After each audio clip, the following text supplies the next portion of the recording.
आज की इस वीडियो में हम बात करेंगे 10वीं कक्षा की प्रश्नावली 15.1 का क्वेश्चन नंबर 12। इस क्वेश्चन में हमें बताया गया है कि संयोग के एक खेल में एक तीर को घुमाया जाता है जो विश्राम में आने के बाद यानी कि रुकने के बाद संख्याओं 1 से 8 में से किसी एक संख्या को इंगित करता है। यानी कि रुकने के बाद यदि कोई संख्या आएगी वो 1 से 8 के बीच तक ही आएगी। यदि ये सभी परिणाम सांप्रदायिक हो तो इसकी क्या प्रायिकता है कि यह तीर इंगित करेगा। यानी कि हमें यहाँ पे 4 पार्ट दिए हुए हैं। पहले पार्ट में बोला गया कि 8 को इंगित करेगा, यानी कि वो है संख्या, यानी कि वो चक्कर रुकने के बाद 8 पर आके रुकेगा। और दूसरे पार्ट में हमें बोला गया कि एक विषम संख्या को इंगित करेगा। ठीक है, तो विषम संख्या होती है हमारी 1, 3, 5 और 7 इस चक्कर के मुताबिक। ठीक है, थर्ड पार्ट में हमें बताया गया है कि 2 से बड़ी संख्याओं को इंगित करेगा, यानी कि इस चक्कर में 2 से बड़ी संख्याएं यानी कि 3, 4, 5, 6, 7, 8 इनको इंगित करेगा। और 9 से छोटी संख्या, यानी कि 9 तो इसमें है ही नहीं, 9 से छोटी ही संख्याएं हैं सारी, 1, 2, 3, 4, 5, 6, 7, 8। ठीक है, तो हम सबसे पहले देखते हैं कि हमारे इस चक्कर में टोटल संख्याएं कितने हैं, यानी कि कुल परिणाम कितने हैं। इस चक्कर में कुल परिणाम हमारे 8 है, तो यहाँ पे हम लिख देंगे कुल परिणामों की संख्या, या लिख देंगे सिर्फ कुल परिणाम। कुल परिणाम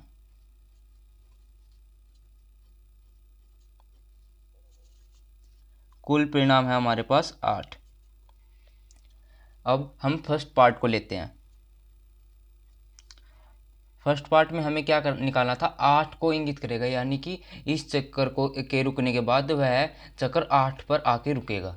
ठीक है, तो हम यहाँ पे लिखेंगे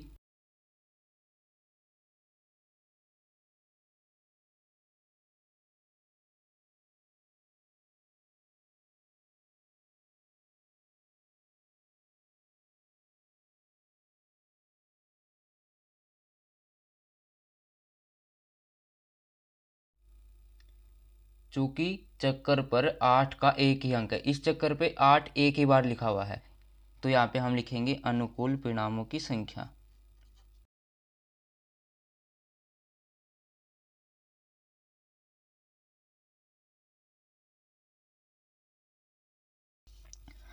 अनुकूल परिणामों की संख्या कितनी होगी हमारे पास, 1, क्योंकि 8 एक बार लिखा हुआ है।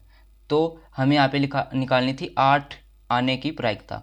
तो यहाँ पे हम लिखेंगे प्रायिकता का फार्मूला होता है हमारा PE बराबर में हमारे अनुकूल परिणाम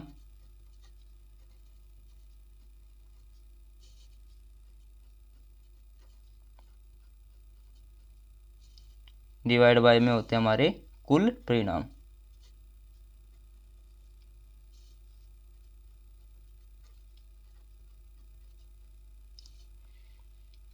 हमारे पास अनुकूल परिणाम कितने हैं, 1, और कुल परिणाम कितने हमारे पास 8। तो 1/8 हमारा क्या आ गया, फर्स्ट पार्ट का आंसर आ गया। अब हम सेकंड पार्ट को देखते हैं। सेकंड पार्ट में हमें क्या निकालनी थी, एक विषम संख्या। तो यहाँ पे हम लिखेंगे विषम संख्या। विषम संख्या हमारी कितनी होती है, यानी कि इस चक्कर के मुताबिक विषम संख्याएं। विषम संख्याएं हमारे पास कितनी है, 1, 3, 5 और 7। ठीक है, तो हमारे विषम संख्या के अनुकूल परिणाम कितने हो जाएंगे, 4, 1, 2, 3, 4। तो यहाँ पे लिखेंगे अनुकूल परिणामों की संख्या। अनुकूल परिणामों की संख्या हमारी कितनी हो गई, 4, और कुल परिणाम हमारे कितने थे, 8। तो विषम संख्याओं की प्रायिकता कितनी आ गई हमारे पास, PE बराबर में है अनुकूल परिणाम कितने थे हमारे पास, 4, और कुल परिणाम कितने थे हमारे पास, 8। इसको काट देंगे तो हमारा आंसर कितना आएगा, 1/2 क्या आ गया, हमारा आंसर आ गया सेकंड पार्ट का। अब हम थर्ड पार्ट को लेते हैं।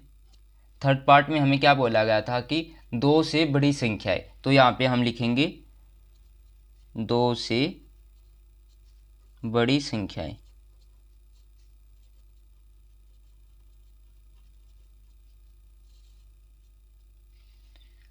2 से बड़ी संख्याएं कितनी है, 3, 4, 5, 6, 7, 8। यहाँ पे लिखेंगे 3, 4, 5, 6, 7 और 8। तो हमारे अनुकूल परिणामों की संख्या कितनी हो जाएगी? अनुकूल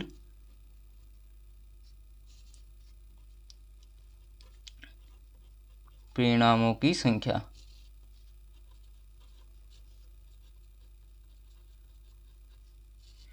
अनुकूल परिणामों की संख्या होगी हमारे पास 3 और 3 6।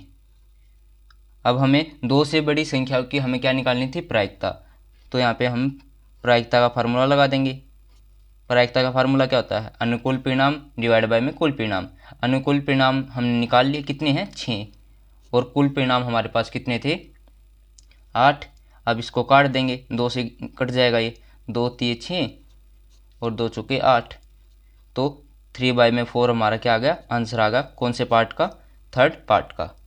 फोर्थ पार्ट में हमें क्या निकालना है कि 9 से छोटी संख्याएं होंगी, यानी कि 9 से तो सारी की सारी छोटी संख्याएं हैं। तो हम यहाँ पे लिखेंगे 9 से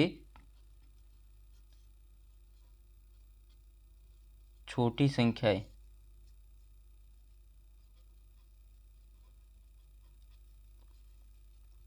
नौ से छोटी संख्याओं की संख्या हमारे पास कितनी है? 8।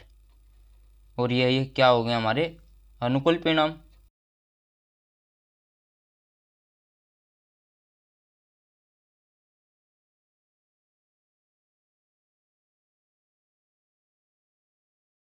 अब हम प्रायिकता को निकालेंगे। प्रायिकता के लिए हमारा फार्मूला क्या होता है? अनुकूल परिणाम डिवाइड बाय में कुल परिणाम। तो हम यहाँ पे फार्मूला लिख देंगे, अनुकूल परिणाम डिवाइड बाय में कुल परिणाम।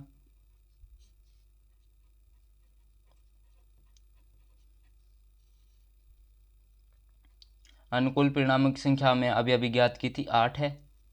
और कुल परिणामों की संख्या भी हमारे पास 8 ही है। अब इनको काट देंगे तो हमारी प्रायिकता क्या आ जाएगी? 1। ये क्या आ गया हमारा आंसर।